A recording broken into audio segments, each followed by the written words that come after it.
11 एप्रिलला बाबासाहेबांचे लाडके गुरु फुले साहेबांचा द्विशताब्दी वर्ष सोहळ्याला सुरुवात झाली आहे आणि आपण बाबासाहेबांची 135वी जयंती साजरी करतो आहोत।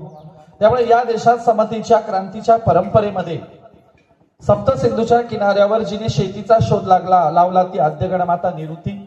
त्यानंतर या देशामध्ये चारवाक पाणिनी कपिल आणि सर्वोत्तम भूमिपुत्र तथागत सिद्धार्थ गौतम बुद्ध ज्यांच्या विचारधारेवर या देशात असंख्य राजे महाराजे उभे राहिले, ज्यांनी संपूर्ण जम्बूद्वीपावर राज्य उभं केलं असे सम्राट अशोकाच्या बद्दल एक शाहीर सांगतो, हजारों साल पहले की बात थी जब जम्बूद्वीप में खून की नदियां बहती थी। हर तरफ लड़ाइयां जारी थी, जिसने सारी लड़ाइयां जीत कर शान अपनी बढ़ाई थी। अफसोस हुआ था उस सम्राट अशोक को जिसने बाकी की जिंदगी बुद्धों के कदमों में चढ़ाई थी। आपलं सर्वस्व तथागताच्या चरणावर अर्पण करणारे अशोक, एवढंच नव्हे आपला मुलगा महेंद्र आणि संघमित्रा यांना धम्मासाठी दान देणारे अशोक होते, म्हणून सम्राट अशोक यांनाही अभिवादन करतो। अशोकाच्या नंतर ही समतेची चळवळ या देशात असंख्य संतांनी चालवली होती, पण दुर्दैव संतांचा विचार लोकांना मंदिरापुरताच वाटतो। मंदिराच्या बाहेर संत कुणी काही सांगत नाही, आचरणात आणायची तर गोष्ट दूरची आहे। या देशात संत रविदास महाराज सांगत होते, ऐसा चाहू राज मैं जहां सबन को मिले अन्न, छोटो बडो सब संग बैठे रविदास रहे प्रसन्न। मला एक आदर्श राज्य हवंय जिच्यात सर्व जाती धर्म पंथाचे लोक गुण्या गोविंदाने नांदतील, एकत्रित बसतील, एकत्रित उठतील, म्हणून आदर्श लोकशाही राज्याची संकल्पना पुढे ठेवणारे संत रविदास महाराज। रविदासांच्या समकालीन संत कबीर सांगत होते, दुनिया कैसे बावरी पत्थर की पूजा की जाए, घर की चक्की कोई ना पूजे जी का पिसा खाए। अरे जग किती वेडा आहे, दगडधोंड्यांची पूजा करतो पण घरच्या जात्यातून पीठ खायला मिळत असून सुद्धा कुणी जात्याची पूजा करत नाही, हा सुंदर तर्क मांडणारे संत कबीर रविदासांच्या समकालीन, ज्यांनी हिंगोली जिल्ह्यातल्या नरसी गावातून भागवत धर्माचा झेंडा पंजाब पर्यंत नेला, ज्यांनी शीख धर्माचा पाया घातला, भागवत धर्माची घोषणा केली, असे संत शिरोमणी संत नामदेव महाराज। एकदा नामदेव महाराज औंढा नागनाथाच्या मंदिरामध्ये कीर्तन करायला गेले, तेव्हा तिथल्या ब्राह्मणांनी पुरोहितांनी त्यांना हकलून लावलं। नामदेवांनी अभंग हिंदीत लिहिला म्हणून राहिला, नाहीतर तुकोबारायांच्या अभंगाच्या गाथ्याच्या वाट्याला इंद्रायणीचा डोह आला। नामदेवांचंही काय झालं असतं सांगायची गरज नाही। नामदेवांनी उत्तरेकडे जाऊन अभंग लिहिला, हीन दीन जाती मेरी पंढरी के राया, ऐसा नामा दर्जी तुमने काय को बनाया। नामा टाल बिना लेके राहुल में गया, कीर्तन करते समय ब्राह्मणों ने बाहर ढकलाया। अरे 4 वर्ण गाय के 1 वर्ण दूध, तुम कहा के ब्राह्मण हम कहा के सूद। गायी 4 रंगाच्या असतात, काही गायी तांबड्या रंगाच्या, काही पांढऱ्या रंगाच्या, काही मिक्स कलरच्या, काही काळ्या रंगाच्या। गायी 4 रंगाच्या असतात पण दूध मात्र एकाच रंगाचं असतं। मग तुम्ही कसले वरच्या जातीचे आणि आम्ही कसले खालच्या जातीचे, इथल्या धर्मव्यवस्थेला जाहीर प्रश्न करणारे नामदेव महाराज होते। घर तुझे डोक्यावरचा पदर कमरेला खोसून मी भर बाजारात येणारे आणि भर बाजारातून येऊन लोकांचं प्रबोधन करणारे, त्यांना गुलामगिरीतून मुक्त करणारे, असं वागणाऱ्या बाईला जर कुणी म्हणणार असेल आगावची बाई आहे, तर मी आताच सांगते, काय कुणाला मनगटावर तेल घालून बोंबलायचे तर बोंबला, मी कुणाच्याच बापाला घाबरणार नाही। अशा स्त्रीला पुन्हा तुम्ही आगाव म्हणाल तर मी आजच घोषणा करते, विठ्ठलाची वेश्या व्हायला तयार आहे, पांडुरंगाचं घर निघायला तयार आहे, पण प्रबोधनाचं, समतेचं, बंधुभावाचं, एकोप्याचं काम मी सोडणार नाही, असं म्हणणाऱ्या जनाबाई। नामदेव जनाबाईंचा वारसा पुढे चालवणारे जगद्गुरु जगतवंद्य तुकोबाराय। या देशात मनुस्मृती नावाचा कायदा ब्राह्मणाचा ब्र काढू देत नव्हता, तेव्हा तुकोबारायांनी अभंग लिहिला, काय महिमा वर्णू आता सांगणे किती, कोटी ब्रह्महत्या मुख पाहता जाती। अरे आमच्या तथागत विठ्ठलाचा काय महिमा सांगावा, 1 कोटी ब्राह्मणांची हत्या झाली आणि एकदाच विठ्ठलाचं तोंड पाहिलं तर सगळं पाप धुतलं जातं, असा मनुस्मृतीच्या विरोधात अभंग लिहिणारे तुकोबाराय। आणि प्रतापगडाच्या पायथ्याशी कृष्णा भास्कर कुलकर्ण्याची खांडोळी करून हा अभंग प्रत्यक्षात खरा करून दाखवणारे त्यांचे पटशिष्य, रयतेच्या राज्याचे संस्थापक, ज्यांना ज्योतिराव फुले म्हणाले आम्हा कुळवाड्यांचा राजा म्हणून कुळवाडी भूषण बहुजन प्रतिपालक छत्रपती शिवाजी महाराज, या दोनही गुरु शिष्यांना मी अभिवादन करतो। ज्यांनी माहेरची देशमुखी आणि सासरची पाटीलकी याच्याही पलीकडे उदात्त विचार करून मानवी समाजाला मावळ्या एकाच संज्ञेत बांधलं, त्या राष्ट्रमाता राजमाता मासाहेब जिजाऊ। ज्या आजीच्या शिकवणीतून एक स्वराज्याला दुसरे छत्रपती मिळाले असे शाक्तवीर युवराज छत्रपती संभाजी महाराज, आरक्षणाचे जनक लोकराजा राजर्षी शाहू महाराज, 29 वर्ष घोड्यावर बसून राज्यकारभार करणाऱ्या लोकमाता अहिल्याबाई होळकर आणि या देशात तुमच्या आमच्या स्वातंत्र्याचा लढा सुरू करणारे देशाचे खरे राष्ट्रपिता क्रांतीसूर्य ज्योतिराव फुले साहेब आणि विद्येची खरी दैवत क्रांती ज्योती सावित्रीमाई फुले. बघा, देवाला सोडलेल्या देवदासी झाल्या, खंडोबाला सोडलेल्या मुरळ्या झाल्या, यल्लमाला सोडलेल्या जोगतिरी झाल्या, पण माझ्या सावित्रीला सोडलेली कोणी डॉक्टर, कोणी इंजिनियर, अरे 2 तर राष्ट्रपती झाल्या. म्हणून सावित्रीमाईंना देखील अभिवादन करतो. सावित्रीमाईंचा, ज्योतिरावांचा वारसा पुढे चालवणारे मराठ्याच्या घरात जन्माला आलेले तुकोबाराय म्हणत होते, घोकावय अक्षर मज नाही अधिकार. जर मराठ्यांच्या घरातल्या तुकोबारायांना अक्षर घोकू दिले जात नसतील, त्यांचा अभंग गाथा बुडवला जात असेल, तर गरिबांची, गावाच्या बाहेरच्या राहणाऱ्यांचे काय हाल असतील. तुकोबाराय म्हणाले, नाही कोण येथे मुखियांचा जाणं, आम्ही मुखे आहोत, आम्हा मुख्यांची जाणीव ठेवणारा कोणी नायकच नाही. हाच तुकोबारायांचा अभंग घेऊन त्यांच्या नावाने मूक नायक नावाचं वृत्तपत्र पाक्षिक सुरू करणारे, त्या वृत्तपत्राला तुकोबारायांच्या अभंगाची ओळ देणारे, पर्यायाने मराठ्याच्या घरात जन्माला आलेल्या तुकोबारायांच्या संकल्पनेतले आदर्श मुख्यांचा नायक ठरलेले भारतीय घटनेचे खरे शिल्पकार परमपूज्य विश्वरत्न बोधिसत्व महामानव डॉक्टर बाबासाहेब आंबेडकरांना मी अभिवादन करतो, त्यांना मानाचा मुजरा करतो. बघा, बाबासाहेबांच्या नंतर हा वारसा पुढे चालवणारे, ज्यांनी सांगितलं जग बदल घालून घाव मला सांगून गेले भीमराव, गुलामगिरीच्या या चिखलात का ऋतून बसला आहे रावत, चल निघ घे बिनीवरती धाव मला सांगून गेले भीमराव, असं म्हणत बाबासाहेबांचं कार्य पुढे चालू ठेवणारे आणि शिवरायांचा पवाडा रशियापर्यंत 7 समुद्राच्या पलीकडे नेणारे साहित्य सम्राट लोकशाहीर अण्णाभाऊ साठे, ज्यांनी शिकलेल्यांना प्रश्न केला, तुझ्या हाती तूप आलं, तुझ्या हाती साय, समाजाचं काय रेगड्या, समाजाचं काय, टाटा बिर्ला तरतील, बाकी सारेच उपाशी मरतील, असं म्हणणारे लोककवी वामनदादा कर्डक आणि परिवर्तनवादी चळवळीतल्या तमाम महापुरुषांना, गणनायिकांना, महामातांना मी आज 2 महापुरुषांच्या जयंतीच्या निमित्ताने अभिवादन करतो. त्यांच्या विचारांना मी या ठिकाणी विनम्र अभिवादन करतो. बघा, या देशाचा इतिहास कसा आहे, संघर्षाचा आहे. म्हणून बाबासाहेब आंबेडकर म्हणाले, बुद्ध आणि त्यांचा धम्म वाचायच्या अगोदर क्रांती प्रतिक्रांती हा ग्रंथ वाचला पाहिजे, तर आम्हाला शत्रू मित्राची ओळख करेल. राष्ट्रपिता ज्योतिराव फुले साहेब म्हणाले, आमचा संघर्ष शेरजी, भटजी, लाटजी विरुद्ध शूद्रातिशूद्रांचा आहे, आणि म्हणून आम्ही शूद्रातिशूद्रांनी एकत्रित येऊन महापुरुषांचा वारसा एकत्रित चालवला पाहिजे. महापुरुषांचा विचार सगळ्यांना समजून सांगितला पाहिजे. लोकांच्या घरादारापर्यंत जयंतीच्या निमित्ताने महापुरुषांचा विचार नेला पाहिजे. आपलं कसं आहे, माझी एक सज्जनाची व्याख्या ती सांगतो, म्हणजे आपण बाबासाहेबांच्या चरित्राकडे जाऊया. बघा, या देशात सज्जनाच्या 2 व्याख्या आहेत. एक तुमची एक सज्जनाची व्याख्या आहे आणि एक माझी देखील सज्जनाची व्याख्या आहे. तुमची सज्जनाची व्याख्या कशी आहे? सज्जन कुणाला म्हणावं, तर तुमच्या व्याख्येनुसार जो कुणाच्या आध्यात जात नाही, जो कुणाच्या मध्यात जात नाही, ज्याचे शब्द सुद्धा विकत घ्यावे लागतात, त्याला सज्जन म्हणावं. काय चाटायचं का सज्जन, असं लोणचं घालायचं का त्याचं? हा तुमचा सज्जन घरी आला, आईने विचारलं, वागा अमुक अमुक माणसाचं किराणा दुकान उघडं होतं का? हा म्हणतो, मी काय बघितलंच नाही, मी खाली मान घालून आलो. याचा कोणाच्या किराणा दुकानावर डोळा सुद्धा नसतो आणि माय तोंडावून हात फिरून म्हणते, माझा वाघ लय सज्जन आहे. हा सज्जन घरी आला, आईने विचारलं, वागा अमुक अमुक माणसाची पिठाची चक्की गिरणी चालू होती का? हा म्हणला, काय की मी बघितलंच नाही, ऐकलंच नाही. याचा कोणाच्या गिरणीवर कान सुद्धा नसतो आणि त्याला सगळे घरातले म्हणतात, आमचा वाघ लय सज्जन आहे. अरे काय करायचं असला सज्जन? माझी पण एक सज्जनाची व्याख्या आहे. सज्जन कुणाला म्हणावं? जो कुणाच्याही आध्यात जातो, कुणाच्याही मध्यात जातो, ज्याला मध्यरात्री फोन करा, पहिल्या बेलला तुमचा कॉल उचलतो, जो तिरडी उचलायला पुढे असतो, रक्तदान करायला पुढे असतो, अशा सामाजिक कार्यक्रमांचं आयोजन करायला पुढे असतो, त्याला सज्जन म्हटलं पाहिजे. आणि माझ्या सज्जनाच्या व्याख्येत महापुरुष बसतात, बाबासाहेब बसतात, फुले साहेब बसतात. आम्हाला असे सज्जन हवेत जे दुसऱ्यांच्या मदतीला धावून जातील, दुसऱ्यांच्या प्रती कळवळा व्यक्त करतील. आणि म्हणून या देशामध्ये सर्वात जास्त मानवतेचा, माणुसकीचा कळवळा जर पहिल्यांदा कोणी व्यक्त केला असेल तर तो तथागत बुद्धांनी. दुःखासाठी ग्रहत्याग केला आणि माणूस बनण्याचा विचार या देशाला दिला. दुर्दैव असे, या देशाला 2500 वर्षापूर्वी माणूस बनण्याचा विचार देणाऱ्या बुद्धाच्या देशात अजूनही माणुसकीचा विचार लागू झाले नाही. आजही या देशात जाती व्यवस्था आहे, अस्पृश्यता आहे, गैरबराबरी आहे, विषमता आहे. एवढंच काय, लिंग भेदभाव आहे, स्त्रियांना नरकाची दाशी म्हटलं जातं. आणि म्हणून त्या बुद्धाच्या विचारांना पुनरुज्जीवित करायचं काम बाबासाहेब आंबेडकरांनी केलं. काय झालं बघा, या देशामध्ये फुले साहेब आले. फुले साहेबांनी आल्याच्या नंतर इंग्रजांच्या माध्यमातून चिकित्सा करायला सुरुवात केली. तर्क केला, धर्मग्रंथावर प्रश्न उपस्थित केले आणि फुलेंनी साहित्य निर्मिती करायला सुरुवात केली. फुले म्हणाले, आज नाही उद्या कुणीतरी येईल, आमचं साहित्य वाचेल आणि आमचा राहिलेला विचार पुढे नेईल. एकदा काय झालं, सावित्रीमाईंचे आई वडील ज्योतिरावांना आणि सावित्रीमाईंना भेटायला आले. काय म्हणाले सावित्रीमाईंचे आई वडील?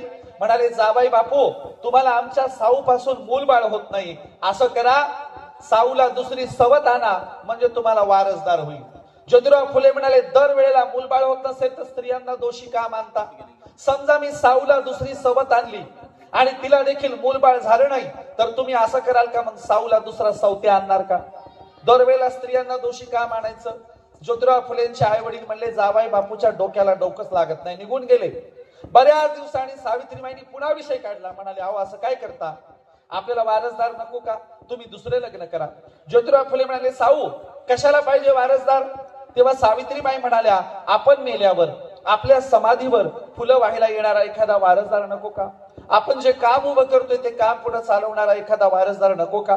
ज्योतिराव फुले म्हणाले, सावित्री, अगं रक्ताची पोरं वारसा चालवत नसतात, रक्ताची पोरं उलटा वारसा बुडवायला निघालेली असतात. मी तुला वचन देतो सावित्री, कदाचित आपल्या डोळ्याच्या समोर तो येणार नाही, पण आपण गेल्यावर तरी असा आपला एक वारसदार येईल, गंज पेठेतल्या समाधीवर डोकं टेकवेल, आपलं सगळं साहित्य वाचेल आणि आपलं उरलेलं सगळं काम दिनांक वेळवार सहित पुढे चालवेल, असा एक नक्की वारसदार येईल. ज्योतिराव फुले गेल्याच्या नंतर एका वर्षाने ज्याचा जन्म झाला, ज्यांनी जागतिक दर्जाचं शिक्षण घेतलं, पुण्यातल्या गंज पेठेत जाऊन फुलेंच्या वाड्यासमोर डोकं टेकवलं आणि फुलेंचं राहिलेलं सगळं कार्य पूर्ण करून दाखवलं, ते फुलेंचे खरे वारसदार म्हणजे डॉक्टर बाबासाहेब आंबेडकर आहेत. सगळंच्या सगळं काम पूर्ण केलं. कसं केलं? ज्योतिराव फुलेंनी अखंड लिहिले. अखंडात काय म्हणाले फुले? मांग महार निंदा ठावी नाही, व्यथा जाळा मनुग्रंथा एकदाची. ज्योतिराव फुले म्हणाले, यांचे सगळे धर्मग्रंथ आमचा अपमान करतात, आमच्याबद्दल निंदा नाळस्ती करतात, यांच्या एकतरी धर्मग्रंथाने आमच्याबद्दल चांगलं बोललंय का? असले मनुस्मृती सारखे ग्रंथ जाळले पाहिजे. फुलेंनी लिहून ठेवलं, जाळा मनुग्रंथा एकदाची. बाबासाहेब आंबेडकर म्हणाले, आपल्या गुरुला एकदा श्रद्धांजली अर्पण करूया. 1927 रोजी फुले साहेबांना जन्मून 100 वर्ष पूर्ण झाली होती. फुले साहेबांच्या जन्मशताब्दी वर्ष सोहळ्याच्या निमित्ताने बाबासाहेब आंबेडकरांनी 25 डिसेंबर तारीख निवडली आणि फुलेंच्या गुरुचा अपमान ज्या रायगडावर राज्याभिषेक सोहळ्याला झाला, त्या रायगडाच्या पायथ्याशी महाडला कुणी? बाबासाहेब आंबेडकरांनी 1927 रोजी 25 डिसेंबरला मनुस्मृतीचं दहन केलं आणि आपल्या गुरुला सॅल्यूट केला आणि राहिलेलं त्यांचं कार्य पूर्ण करून दाखवलं. 25 डिसेंबर तारीख का निवडली? कारण ज्योतिराव फुलेंनी मनुस्मृतीचा कायदा मोडून 25 डिसेंबरला एक बिना ब्राह्मणाचं लग्न केलं होतं. त्याची केस कोर्टात गेली आणि कोर्टात पहिल्या कोर्टाचे जज ब्राह्मण होते. ब्राह्मणांनी निकाल दिला, ज्योतिराव फुले, तुम्हाला बिना ब्राह्मणांची लग्न लावायची असतील तर चालतील, पण तुम्ही ब्राह्मणांचं उत्पादन बुडतं, त्यांचे पैसे घरी नेऊन दिले पाहिजे. फुले केस हरले, केस वरच्या कोर्टात गेली. वरच्या कोर्टाचे जज नेहमी इंग्रज असायचे. इंग्रज म्हणायचे, सुप्रीम कोर्टाचे जज ब्राह्मणांना करू नका, ते न्याय देऊ शकत नाही. सुप्रीम कोर्टात केस गेली. फुले साहेबांनी पैशाचं पाकिट जजच्या टेबलावर ठेवलं. जज म्हणाले, काय फुले? फुले साहेब म्हणाले, मला माहिती मी केस हरणार आहे, तुमची नुकसान भरपाई द्यायला आलो. जज म्हणाले, केस हरणार आहे माहिती असताना कोर्टात कशाला आले वर्षा? फुले साहेब म्हणाले, एकच प्रश्न विचारायला आलो. कोणता प्रश्न? फुले म्हणाले, जज साहेब, तुम्ही तुमची दाढी कुठं करता? जज म्हणाले, माझ्या हाताने मी स्वतःच्या घरी दाढी करतो. मग फुले म्हणाले, मग न्हाव्याचं उत्पन्न बुडतं, तुम्ही न्हाव्याचे पैसे घरी नेऊन देता का? जज म्हणाले, आम्ही कसं काय देणार? मी माझ्या हाताने दाढी करतो, मी न्हाव्याला पैसे देणार नाही. तेव्हा फुले म्हणाले, आम्ही आमची लग्न स्वतःच्या हाताने लावतो, मग ब्राह्मणांना पैसे का द्यायचे? आम्ही देणार नाही. फुले साहेब केस जिंकले. तो दिवस होता 25 डिसेंबर. मनुस्मृती हरली, फुले जिंकले, म्हणून 25 डिसेंबरला मनुस्मृतीचं दहन बाबासाहेबांनी केलं. ह्याला म्हणायचं विचारांवर चालणारा वारसदार. वारसदार कसा लागतो? विचारांवर चालणारा. बघा, ज्योतिराव फुलेंच्या त्या काळामध्ये पुण्यातल्या विधवा स्त्रियांना अनैतिकतेतून गर्भधारणा राहायची आणि मग त्या जीव द्यायला उडी मारायला नदीमध्ये जायच्या. एकदा काशीबाई नावाची स्त्री गरोदर असताना मुळामुठा नदीमध्ये उडी मारायला गेली. ज्योतिराव फुलेंनी हात धरला आणि बाजूला काढलं, म्हणाल्या, उडी मारू नका. का मारताय? पोटात बाळ आहे. असं करा, माझ्या घरी बाळांत व्हा, नंतर काय करायचं ते करा. ज्योतिराव फुलेंनी अशा अवैधरित्या बाळांतीन होणाऱ्या स्त्रियांच्यासाठी वाडा बांधला. त्या वाड्याचा नंबर होता 395. फुलेंनी बांधलेल्या 395 वाड्याची प्रेरणा बाबासाहेबांनी घेतली आणि भारताच्या संविधानाला किती कलम दिली? 395 नंबरचं कलम दिलं. आणि बाबासाहेब म्हणाले 395 नंबरचं कलमचं संविधान वाचून झाल्यावर पुणेमध्ये जायचं, पुण्यातल्या 395 नंबरच्या वाड्यामध्ये प्रवेश करायचा, ज्योतिराव फुलेंचं साहित्य दिसेल आणि फुलेंच्या वाटेनं आपल्याला जायचंय. 395 नंबरचं कलम म्हणजे फुलेंच्या वाड्याचा नंबर होता. याला म्हणायचं गुरु शिष्याचं नातं कसं असतं बघा. म्हणून बाबासाहेबांनी या देशातल्या सगळ्या महापुरुषांना न्याय दिलेला आहे. अहो रविदास म्हणत होते की या देशामध्ये आम्हाला कशी व्यवस्था हवी? रैदास न ब्राह्मण पूजिये जो हो गुणहीन, पूजिये चरण चांडाल के जो हो गुण परवीन. अरे गुणवत्तेला महत्व असलं पाहिजे. ब्राह्मणाच्या घरात नालायक जन्माला आला तर आम्ही पाया का पडायचं? आणि अस्पृश्याच्या घरात विद्वान जन्माला आला तर आम्ही पाया पडलं पाहिजे. लोकशाहीची संकल्पना रविदास महाराजांनी रोवली. त्या रविदास महाराजांना आणि चोखा मिळाला आणि नंदनार नावाच्या संताला बाबासाहेबांनी अनटचड नावाचा ग्रंथ अर्पण केला आणि आपली नाळ संतांशी जोडून दिली. बघा मगाशी सांगितलं मी, तुकोबरायांना अक्षर गोकू दिले नाही, त्यांचा अभंगाचा गाथा पाण्यात बुडवला. म्हणजे प्रश्न निर्माण झाला अभिव्यक्तीचा. अभिव्यक्ती स्वातंत्र्य जर मराठ्यांना नसेल तर बाकीच्यांचं काय? बाबासाहेबांनी भारताच्या संविधानात अभिव्यक्ती स्वातंत्र्याचं कलम दिलं आणि तुकाराम महाराजांच्या अपमानाचा बदला भारतीय संविधानाच्या रूपाने घेतला. तुकोबराय म्हणाले कोण्याही जीवाचा न घडो मत्सर वर्म सर्वेश्वर पूजनाचे. बाबासाहेबांनी आर्टिकल 15 दिलं. काय सांगतं आर्टिकल 15? जात, धर्म, पंथ, वंश, संप्रदाय आणि लिंग यावरून कुठेही भेदभाव करता येणार नाही. भेदभाव करायचा नाही. आर्टिकल 15 तुकोबराय सांगतात कोण्याही जीवाचा न घडो मत्सर. संतांचा विचार मला भारताच्या संविधानात दिसतो. या देशातल्या सगळ्या महापुरुषांचा विचार बाबासाहेब आंबेडकरांनी भारताच्या संविधानात दिलाय. त्या संविधानाच्या वाट्याला जर कोणी जाणार असेल तर गाठ आमच्याशी आहे. 2018 साली दिल्लीमध्ये संसदेच्या पासून काही अंतरावर ब्राह्मणांनी भारतीय संविधानाच्या प्रती जाळायचा प्रयत्न केला. त्यांना केस सुद्धा झाली नाही. नॉमिनल एका शुक्ला नावाच्या ब्राह्मणाला पकडलं. आजही त्यांना संविधान नकोय मनुस्मृतीच्या बाजूने रोज स्टेटमेंट देत असतात. काल परवा कुणीतरी पोंक्षा नावाचा ब्राह्मण पुण्यातला जो तो काय म्हणतो, पोंक्षा मनुस्मृती जाळणाऱ्यांनी कदाचित वाचली नसेल. अरे म्हटलं ठीक आहे, मनुस्मृती जाळणाऱ्यांनी वाचली नसेल, पण तुम्ही तर पिढ्यानपिढ्या वाचत होतात. इतका नालायक ग्रंथ वाचून सुद्धा तुम्हाला का जाळावासा वाटला नाही? यावरून तुमची अवकात कळते की किती नीच वृत्तीचे लोक तुम्ही आहात. मनुस्मृती जाळायला तुमच्यात कोणी तयार झाला नाही. तुम्ही नीच वृत्तीचे आहात. माझ्या फुले साहेबांनी बाबासाहेबांनी दाखवला ग्रंथ अत्यंत हलकट दर्जाचा ग्रंथ आहे.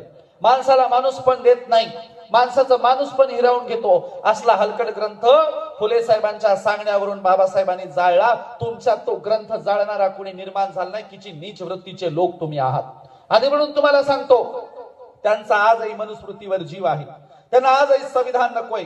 आजही लोकशाहीच्या विरोधात ते स्टेटमेंट करत असतात. आणि तुमच्या माझ्यावर जबाबदारी आहे भारतीय संविधान प्राणाने जपायचंय. त्याची मूल्य जनतेला सांगायची, संविधानाचं महत्व जनतेला सांगायचंय, लोकशाही रुजवायची, लोकशाही खेड्यापाड्यामध्ये आपल्याला घेऊन जायची.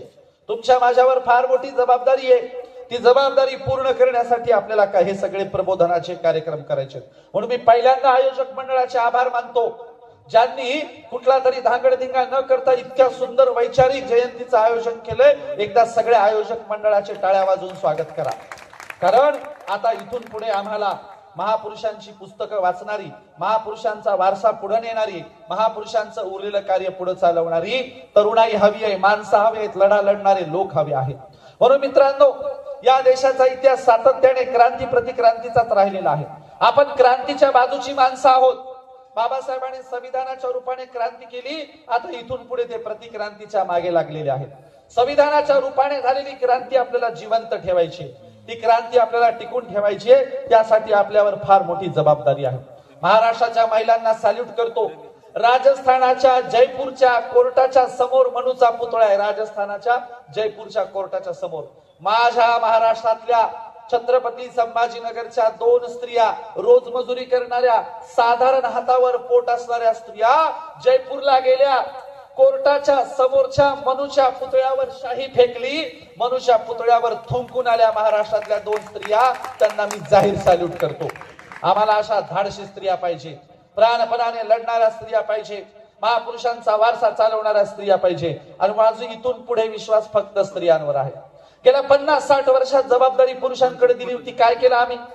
1760 पार्ट्या तयार केल्या, 1760 तुकडे केले आणि बसलो आम्ही त्या छोट्या छोट्या गटांमध्ये, तटांमध्ये. एकदा यांच्याकडे देशाची सत्ता द्या, एकदा यांच्याकडे नेतृत्व द्या, एकदा यांना जयंती मंडळाचे अध्यक्ष करा, एकदा यांना राज्य लेवलवर सगळ्या संघटनांचे अध्यक्ष करा. बघा, महाराष्ट्र बदलल्याशिवाय राहणार नाही.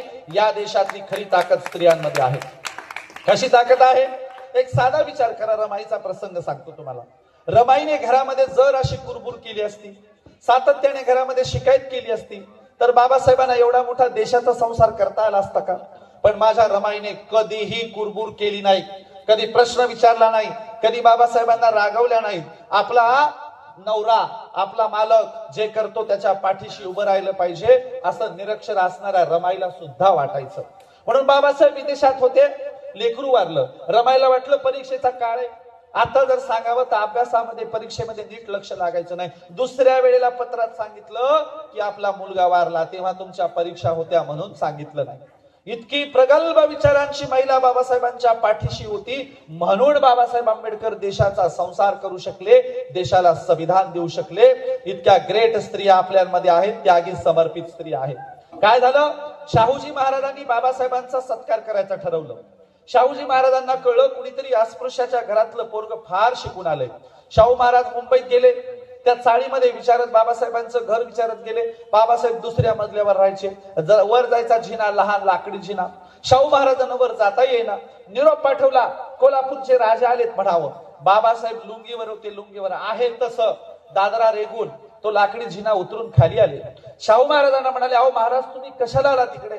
मला कोल्हापूरला बोलवलं असतं तो मी ताबडतोब आलो असतो. एवढे मोठे कोल्हापूरचे राजे आणि तुम्ही गरिबांच्या चाळीत कशाला आले? तेव्हा शाहू महाराज म्हणाले, अहो आम्ही कोल्हापूर संस्थानचे राजे आहोत. येणाऱ्या काळात देशाचे आणि ज्ञानाचे राजे तुम्ही असणार आहात, म्हणून तुम्हाला भेटायला आलो. शाहू महाराजांची बाबासाहेबांची लाकडी जिन्यासमोर पहिली भेट झाली. शाहू महाराज म्हणाले, आम्हाला तुमची तारीख पाहिजे. बाबासाहेब म्हणाले, प्रश्न कशाला विचारता, डायरेक्ट सांगा, त्या दिवशी येऊन जातो. शाहू महाराजांनी कोल्हापुरात हत्तीवरून बाबासाहेबांची मिरवणूक काढली, साखर वाटली, हत्तीतल्या अंबारीत बाबासाहेबाला बसवलं. संपूर्ण कोल्हापुरातून मिरवणूक निघाली.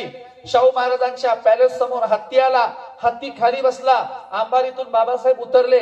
शाहूजी महाराजांनी स्वतःच्या डोक्यावरचा लाल रंगाचा जरीचा फेटा बाबासाहेब आंबेडकरांच्या डोक्यावर घातला आणि म्हणाले, आज राजेशाही संपली, पुढच्या काळात तुमच्या रूपाने लोकशाही येणारे, देशाचे राजे तुम्हाला घोषित करतो.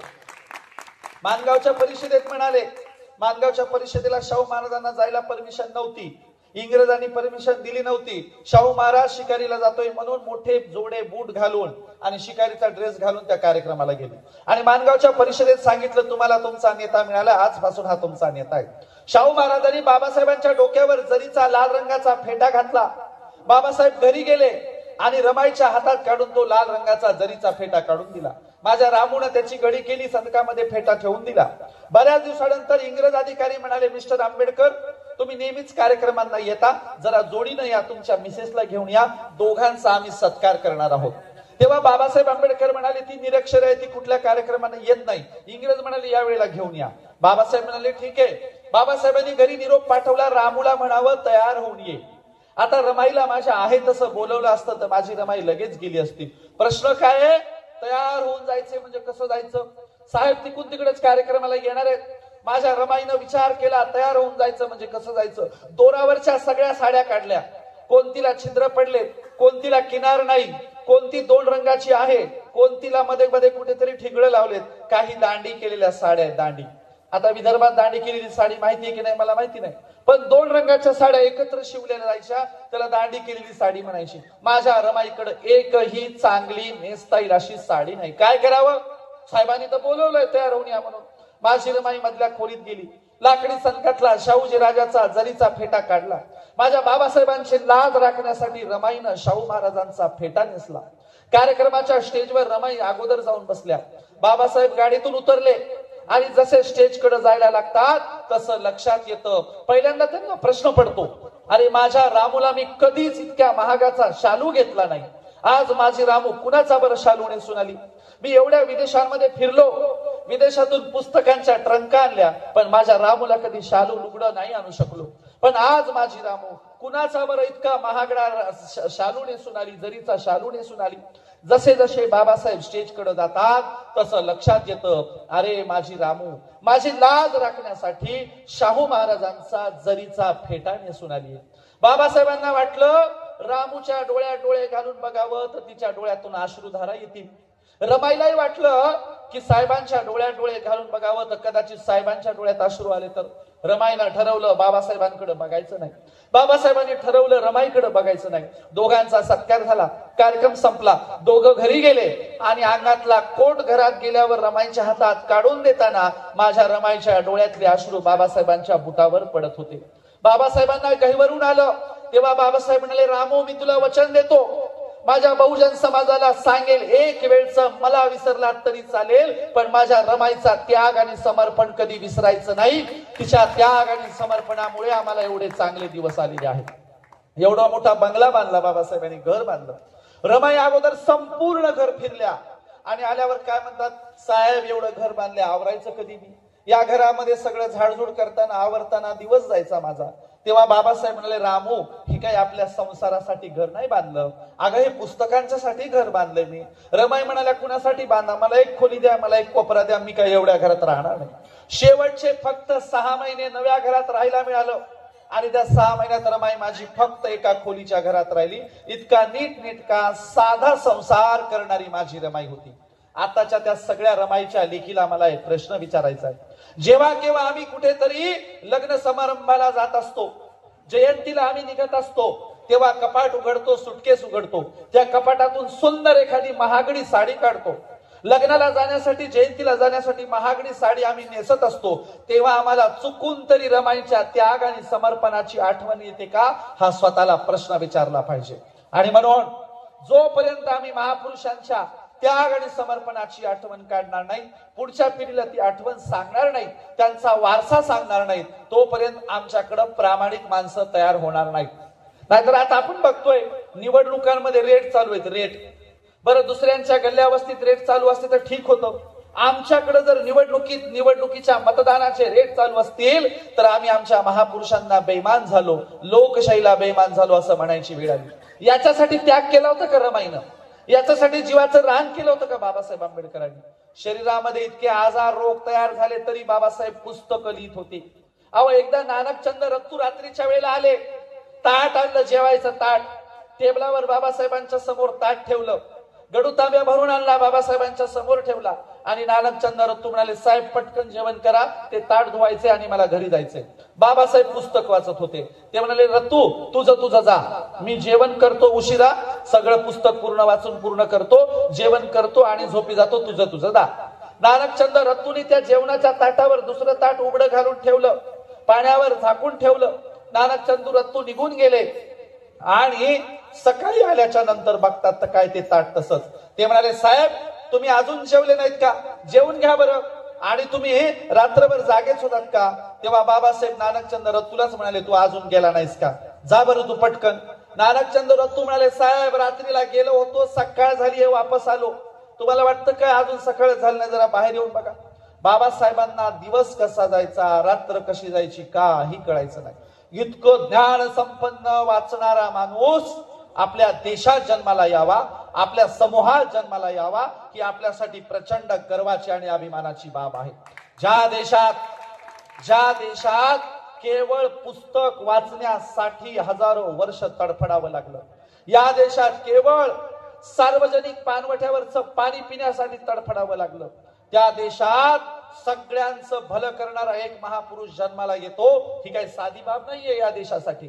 परंतु इथल्या काही उच्च जातवर्गीयांना, ब्राह्मणवाद्यांना बाबासाहेबांचं कार्यकर्तृत्व मान्य नाही, म्हणून सातत्याने अपमान करतात, कागाळ्या करतात, कुचाळक्या करतात, भांडण लावायचा प्रयत्न करतात. त्यासाठी आम्ही सातत्याने सतर्क असलं पाहिजे, जागृत असलं पाहिजे.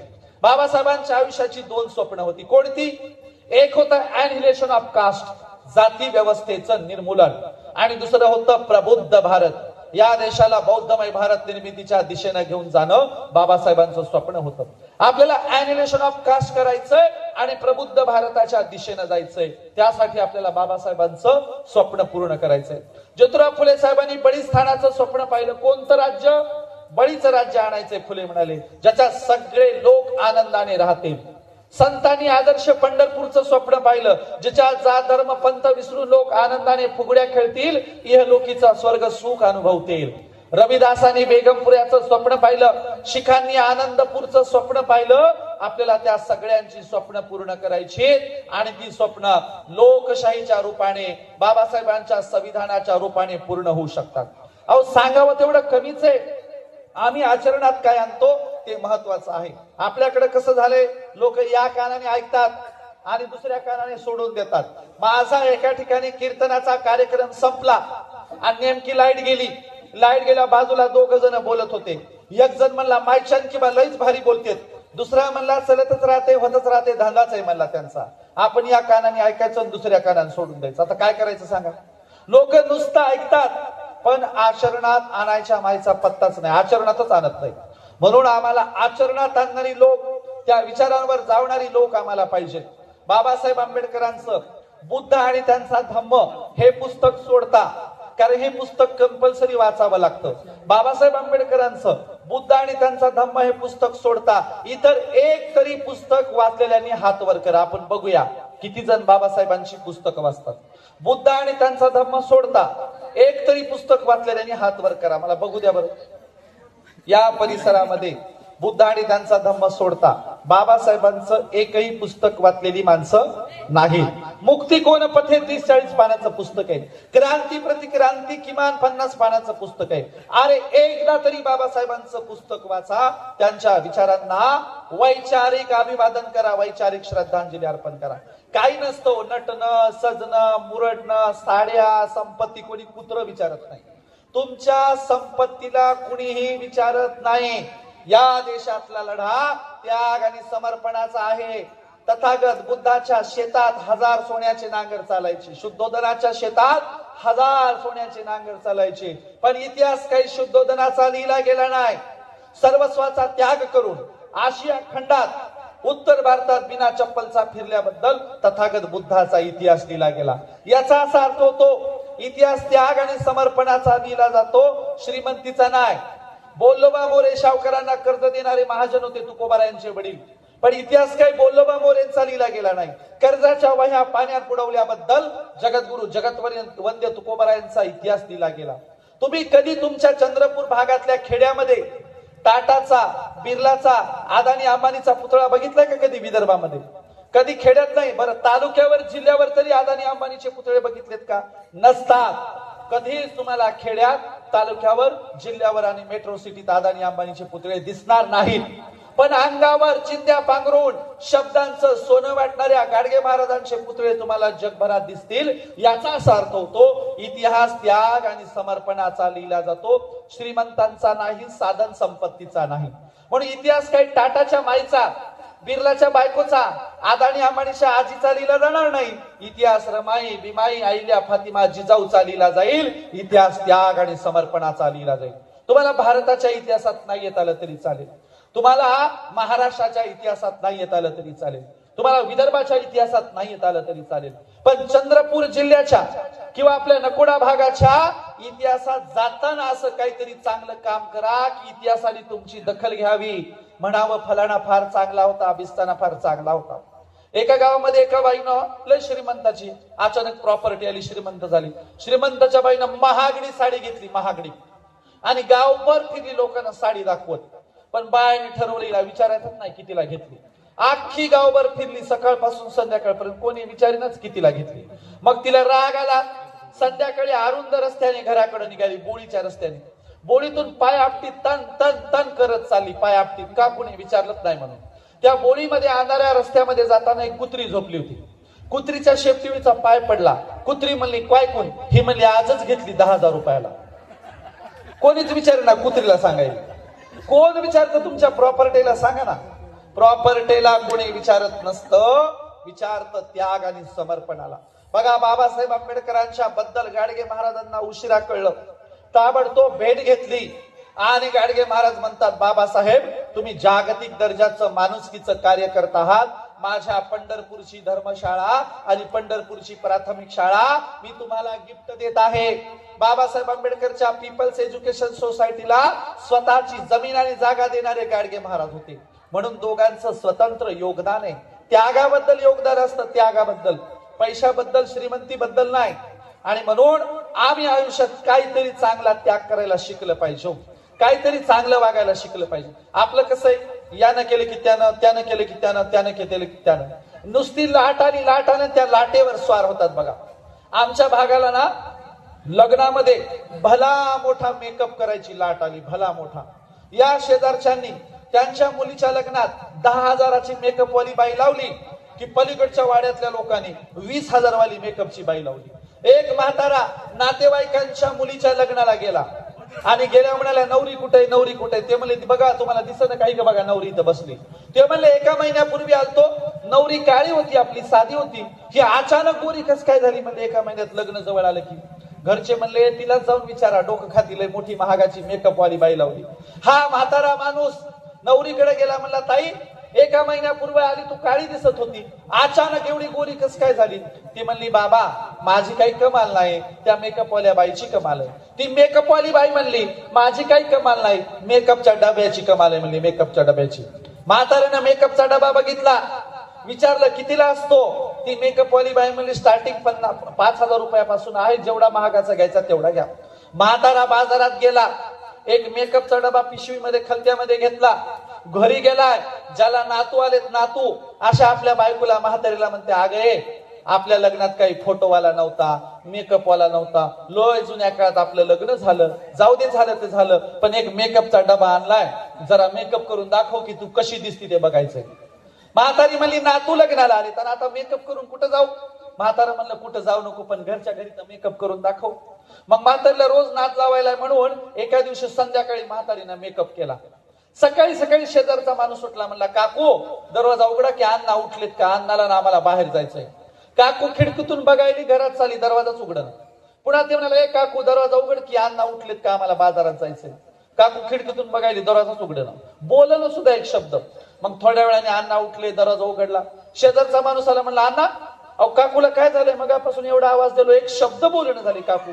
अण्णा म्हणले, अरे तुला काय सांगू, तिला बाजारातून एका पिशवीमध्ये मेकअपचा डबा आणला होता आणि त्या मेकअपच्या डब्याखाली माझी चप्पल तुटली म्हणून चप्पल जोडायला फेविस्टिक आणली होती. फेविस्टिक तुझ्या काकून लिपस्टिक म्हणून फेविस्टिकच लावली म्हणजे रात्रीला. जे ओठ चिटकून बसलेत म्हणे निघता निघणं. आता आपल्याला कळत नाही, येत नाही, तर कशाला करावं? अहो गर्मीमध्ये वावरणाऱ्या लोकांनी मेकअप करावं का बरं? ते उतू येते चेहऱ्यावर, उतू. पण आम्ही टीव्ही बघू बघू फेअर अँड लवली 7 दिनों में निखार पाहिजे. खरंच 7 दिवसात निखार येत असतो का? त्या बाईला म्हटलं, जी टीव्हीवर ऍड करते, म्हणलं या आमच्या खेड्यामध्ये 7 दिवस नाही 7 वर्ष तिला फेअर अँड लवली लावा, बघू होती का नाही गोरी. काही कुणी गोर होत नसतं. पण कायच्या काय चाललंय, जगातली विश्वसुंदरी म्हणे ऐश्वर्या राय, जगातली विश्वसुंदरी म्हणे सुस्मिता सेन. अहो एसी खोलीमध्ये राहिल्या, एसी गाडीमध्ये फिरल्या, शहरात राहिल्या तर कोणी बी छान दिसल.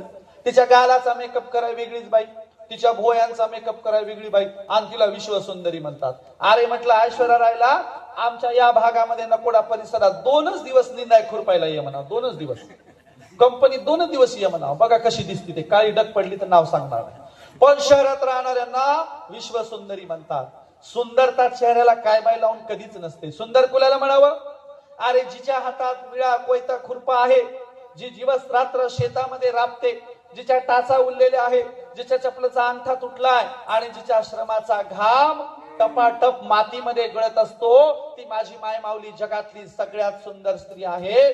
सुंदरता राबण्यात असते, कष्ट करण्यात असते. सुंदरता चेहऱ्याला काय बाय लावण्यात नसते. राबणारे सुंदर असतात, कष्ट करणारे. हे जे डांबराचे रस्ते जातात ना भरधाव वेगाने, ते डांबराचे रस्ते तुमच्या माझ्या पूर्वजांनी बनवलेले आहेत. या अदानी अंबानीच्या उभा राहिलेल्या कंपन्या उभ्या करायला श्रमाचा घाम आम्ही गाळलेला आहे. आमच्या श्रमातून देश उभारलेला आहे, आमच्या कष्टातून देश उभारलेला आहे. पण आम्हाला मिळालं काय? तुसडी वागणूक, दुय्यम वागणूक, आणि आम्हाला अत्यंत चुकीच्या पद्धतीने या देशामध्ये वागवलं जातं. म्हणून आम्हाला आता या देशामध्ये समतेचा, बंधुभावाचा, एकोप्याचा संघर्ष उभा करायचा आहे आणि लोकांना चांगल्या पद्धतीने सांगायचंय. म्हणून माझ्या बांधवांनो, या देशाचं संविधान सगळ्यांना न्याय देणार आहे, संतांना न्याय देणार आहे, या देशातल्या SC ST OBC सगळ्यांना न्याय देणार आहे. बघा, बाबासाहेब एकदा न्हावी समाजाच्या दुकानावर केस कापायला गेले होते, पण न्हावी समाजाच्या तत्कालीन न्हाव्याने बाबासाहेबांचे केस कापले नाही. त्या बाबासाहेबांनी त्या न्हाव्याची चीड काही डोक्यात धरली नाही, किंवा बाबासाहेबांनी संविधान लिहिताना न्हाव्याला आरक्षणच देणार नाही असं काही म्हणाले नाही. संविधानात आरक्षण द्यायची वेळ आली तेव्हा न्हाव्याला पहिल्यांदा OBC मध्ये टाकलं, न्हाव्याला आरक्षण दिलं. सगळ्यांना समान वागवणारे बाबासाहेब होते. कधी कुणाचा बदला घेतला नाही, कधी कुणाशी वाईट वागले नाही, कधी कुणाच्या बद्दल चीड डोक्यात ठेवली नाही. सगळ्यांना न्यायाने आणि समानतेनं वागवणारे बाबासाहेब आंबेडकर होते. म्हणून आम्हाला त्यांचा वारसा जागतिक आहे, लोकांना सांगता आला पाहिजे, लोकांपर्यंत नेता आला पाहिजे. पुढच्या वेळेला तुमच्याकडे या कार्यक्रमात लहान लेकरांनी भाषणं केली पाहिजे, कुणीतरी इथं येऊन बोललं पाहिजे. आपल्यात लिहिणारे बोलणारे वक्ते आपल्याला तयार करायचे. सांगावं तेवढं कमीच असतं, आम्ही आचरणात काय आणतो ते महत्वाचं आहे. बघा, एका गावामध्ये एक चोर होता. चोर तिजोरी फोडायला निघाला, तिजोरी, आणि निर्लज्ज होता. मी का निर्लज्जाचा किस्सा सांगतो, कारण निर्लज्जाला किती समजून सांगा ते काही बदलत नसतं. एक चोर तिजोरी फोडायला निघाला आणि मध्यरात्री एक जणाच्या घरात घुसला, मोठा हातोडा घेऊन गेला, मोठा हातोडा. तिजोरीवर हातोडा मारणार, तिजोरी फोडणार की तोच त्याला तिथे एक पाटी दिसली. पाठीवर लिहिलेलं होतं, कृपया तिजोरीवर अवजड वस्तूंचा प्रहार करू नये. तिजोरी मोडली, फुटली, तुटली तर तिचा उपयोग व्हायचा नाही. असं करा, बाजूला लाल रंगाचं बटन दिलंय ते दाबा, म्हणजे तिजोरी आपोआप उघडेल. चोर होता निर्लज्ज, त्याला वाटलं बरं की राव, कशाला मध्यरात्री ठाकाठोकी करायची, आणि बटन दाबल्या उघडणार असेल तर कशाला हातोड्याचा वापर करायचा. हातोडा बाजूला ठेवला, लाल रंगाचं बटन दाबलं, टॉय टॉय वाजलं, पोलीसची गाडी आली, पकडून घेऊन गेली. आता गप्प बसव की नाही. पोलीसवाल्याला म्हणते माझी लय दिवसाची इच्छा होती, म्हणला पोलीसच्या गाडीत पुढच्या तोंडाला बसायचं. पोलीसवाले म्हणले पकडलं, ती गेलं कोणीकडे, पुढच्या तोंडाला बसायला. मरमर बसला पुढच्या तोंडाला. एक पोलीसवाला म्हणला तुला लय दिवस झाला शोधत होतो, आज रंगे हात सापडला, बोल तुझं काय मत आहे. हा म्हणला आपला तर माणुसकीवरचा विश्वासच उडालाय. म्हणाला काय माणुसकीच राहिलाय. म्हणला अहो माणुसकीनं तिजोरी फोडत होतो तर तुम्ही पकडून न्यायले, असं कुठं असतं का. म्हणला हाच निर्लज्ज चोर बाजारात बाई पेरू विकत होती, जांब, तिथं घुसला. तिच्या भोवती खूप गर्दी होती, यानं गर्दीतून हात घातला, एक पेरू घेतला आणि खात खात निघाला. त्याला वाटलं बाईनं बघितलंच नाही काय की. बाईनं गर्दी बाजूला केली, त्याच्या कॉलरला मागून धरला आणि असा बाजारात उताना पाडला. पाडलं तर पाडला, असा मारला, असा मारला, मारून मारून बाईची चप्पल तुटली. पण या चोराने हुकाचू नाही केलं. मग याच्या भोवती लोक जमलेले होते. त्या बाईनं तुटलेली चप्पल फेकून दिली आणि पेरू विकायच्या जागेवर जाऊन बसली. त्यातला एक जण म्हणला मूर्खेस का रे, 2 रुपयाच्या पेरूसाठी एवढा मार खाल्लास, 2 रुपये दिले असते तर पेरू नसता का आला. हे वर तोंड करून म्हणते मग काय झालं. म्हणला तिची बी चप्पल तुटलीच की. म्हणला मार खाल्ल्याचं गेलं कोणीकडे, चप्पल तुटल्याचा आनंद. निर्लज्ज, हाच निर्लज्ज एका जाडजूड बाईच्या घरात घुसला आणि तिजोरीचं बटन समजून रेडूचं बटन दबलं, रेडूच लावला.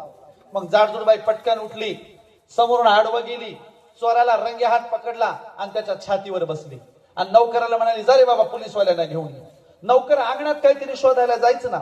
बाई म्हणली जा की पटकन पोलीसवाल्यांना घेऊन ये. नौकर म्हणला बाई साहेब अंधारात की नाही माझी चप्पलच सापडना. हे चोर खालून म्हणते बाबा माझी घालून जाय, पण पटकन जाय, तिचं वजन काही सहनच होईना. म्हणला आणि हिच्यापेक्षा पोलीसवाले बरे, ते छातीवर तरी बसत नाहीत. म्हणला आणि पटकन ये मला जेलमध्ये घाल, पण हिच्या कैदेमध्ये नको. म्हणला आणि त्या पोलीसवाल्यांना आणेपर्यंत माझा दम वर गेला आणि गेलो तो काय करू. म्हणला पटकन जाय. म्हणला असा निर्लज्ज चोर, हाच निर्लज्ज जेलमध्ये गेला. जेलमध्ये इकडून 4 पोलीसवाले, इकडून 4 पोलीसवाले, छाती पुढं काढून चालला, अशी छाती पुढं. जेलर म्हणले याला काही लाज लज्जा शरम आहे का म्हणले, कसं छाती पुढं काढून चाललंय बघा की. जेलर म्हणले या जाबाई बापू पहिल्यांदाच आले वाटतं. हा म्हणला नेहमीच येतो, पण मेवण्याची भेट पहिल्यांदाच व्हायली. म्हणला जेलर म्हणले इथून गेल्यावर चांगलं वागावं, चांगलं बोलावं, सांग बरं इथून गेल्यावर कसं वागशील. हा म्हणला बाजारात जाईल. जेलर म्हणले बाजारात जाऊन काय करशील. हा म्हणला बॅटरी विकत घेईल. जेलर म्हणले बॅटरी विकत घेऊन काय करशील. हा म्हणला सिस्टमॅटिक चोरी करेल. त्या जाडजूड बाईच्या घरात अंधारात काही दिसलं नाही. म्हणला आता बॅटरी घेऊन नीट चोरी करेल. नीट म्हणजे चोराला मारा पुरा खपा, निर्लज्जाला काही नसतं. तसंच असतो, आमचंही तसंच झालंय. म्हणून आपण आता इथून पुढे गंभीर होऊ, पुस्तकं वाचू, या भागामध्ये लायब्ररी उघडू, वर्षाला महिन्याला ट्रेनिंग घेऊ. हे समता सैनिक दलाचे लोक ट्रेनिंग घेतात. यांना चांगल्या पद्धतीने रिस्पॉन्स द्या. इथं सेंटर उभं करा. महिन्या 2 महिन्याला महापुरुषांचा वारसा सांगा. एका पुस्तकावर किमान चर्चा घडवून आणा. आपल्याला येणारा काळ अत्यंत धोकादायक आहे. आपल्याला जे नेटाने कमवलंय ते गमवायचं नाही. आपल्याला ते टिकवायचंय, जगाला सांगायचंय. आणि म्हणून येणाऱ्या कठीण कालखंडात तुम्ही जागृत व्हाल, तुम्ही लोकांमध्ये जाल, लोकांना समजून घ्याल, लोकांना तुमचा विचार समजून सांगायचा प्रयत्न कराल, अशी मी या ठिकाणी अपेक्षा करतो. महापुरुषांच्या जयंतीच्या निमित्ताने तुम्हाला शुभेच्छा देतो. फुले साहेबांच्या 200 वर्षाच्या निमित्ताने वर्षभरात विविध कार्यक्रम घ्याल अशी तुमच्याकडून अपेक्षा करतो आणि या ठिकाणी थांबतो. धन्यवाद. जय भीम, जय भारत.